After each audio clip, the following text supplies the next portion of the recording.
Inilah kisah Nabi Muhammad saat diculik makhluk goib dan dibelah dadanya ketika masih kecil.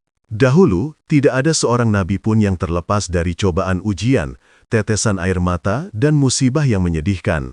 Hal inilah yang juga dialami Rasulullah SAW dalam memimpin dan memperjuangkan agama Islam. Ujian dan musibah yang dialami sang nabi ini sudah terjadi sebelum beliau lahir. Dahulu, Nabi Muhammad terlahir dalam kondisi yatim karena sang ayah telah wafat saat Nabi masih dalam kandungan. Di masa kecilnya, Nabi Muhammad diasuh dan disusui oleh Siti Halimah As-Sa'diyah. Ketika dalam asuhan Siti Halimah, Rasulullah pernah diculik oleh sosok makhluk yang sangat aneh sekali. Makhluk itu tega membelah dan mengobok-obok perut Rasulullah serta tega mengambil organ tubuh di dalamnya. Peristiwa penculikan ini akhirnya membuat keluarganya terkejut dan panik. Mereka lalu mencari keberadaan Nabi Muhammad yang hilang. Kejadian itu berawal ketika Nabi Muhammad masih berusia anak-anak. Dikisahkan, pada suatu hari Nabi Muhammad kecil sedang mengembala kambing di belakang rumah bersama saudara-saudaranya. Perlu diketahui bahwa tidak ada seorang nabi pun yang tidak pernah mengembalakan kambing.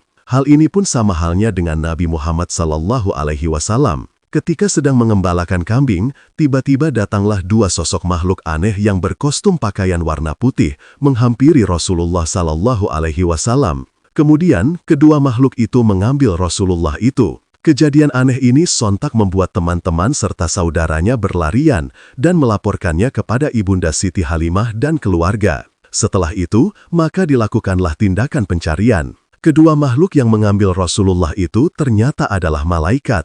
Mereka berdua datang dengan membawa baskom emas yang dipenuhi salju. Kedua malaikat itu lalu membaringkan Rasulullah, kemudian membelah perut Rasulullah dan mengaduk-ngaduk isi perut Rasulullah. Mereka sepertinya mencari sesuatu di dalam organ tubuh Rasulullah SAW. Setelah beberapa saat, para malaikat lalu mengeluarkan sebuah organ gumpalan hitam dari hati Rasulullah yang ternyata adalah bagian dari setan. Malaikat itu kemudian membuang gumpalan hitam itu. Kemudian, malaikat mencuci hati dan perut Rasulullah dengan menggunakan salju yang bersih.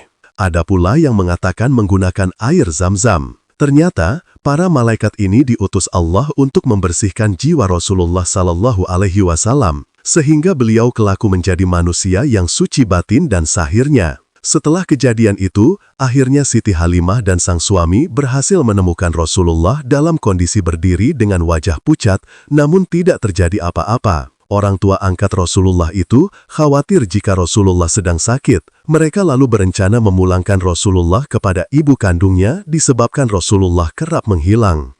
Bahkan, pernah juga Rasulullah ditimam-timam dan hendak dirampas oleh orang-orang Nasrani dari Habasyah. Rasulullah kemudian kembali diasuh ibundanya Siti Aminah dan kakeknya Abdul Muthalib. Peristiwa ini terjadi setelah Siti Halimah mengembalikan hak asuhnya kepada Siti Aminah. Rasulullah juga selalu dalam penjagaan Allah. Ketika hari berganti hari, bulan berganti tahun, Rasulullah lantas tumbuh sebagai anak-anak yang sempurna dan baik. Inilah anugerah besar yang Allah berikan kepada Nabi akhir zaman. Suatu ketika, sang ibunda Siti Aminah mengajak Nabi Muhammad untuk berziarah ke makam ayahnya Abdullah di Madinah. Mereka berdua juga menyempatkan untuk bersilaturahmi dan bertemu dengan paman-paman dari jalur nasab ibu Syahid Abdullah. Paman ayah Rasulullah itu sendiri dari keturunan Bani Adi bin Najjar. Peristiwa ini terjadi di tahun ke-7 jauh setelah terjadinya tahun gajah.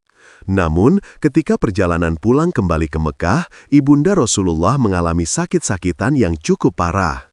Dan dari peristiwa inilah yang akhirnya menyebabkan ibunda Rasulullah tercinta meninggal dunia.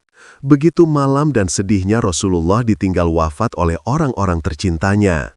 Sejak lahir, beliau sudah harus ikhlas kehilangan sang ayah. Dan di usianya yang masih amat muda ini, beliau juga harus kehilangan sang ibunda yang sangat menyayangi beliau. Ibunda Siti Aminah wafat ketika Rasulullah masih berusia 6 tahun. Jasad ibunda Rasulullah ini kemudian dimakamkan di desa Apuai, yaitu daerah yang terletak di antara Mekah dan Madinah. Setelah wafatnya Siti Aminah, Nabi Muhammad lalu diasuh oleh Ummu Aiman, yaitu seorang wanita hamba sahaya warisan dari sang ayah. Ummu Aiman lalu menghantarkan Nabi Muhammad untuk kembali ke Mekah kepada sang kakek Abdul Muthalib. Kemudian Rasulullah diasuh oleh kakeknya itu. Begitulah kisah ujian dan musibah yang menyedihkan yang dialami keluarga Rasulullah SAW di usianya yang masih muda.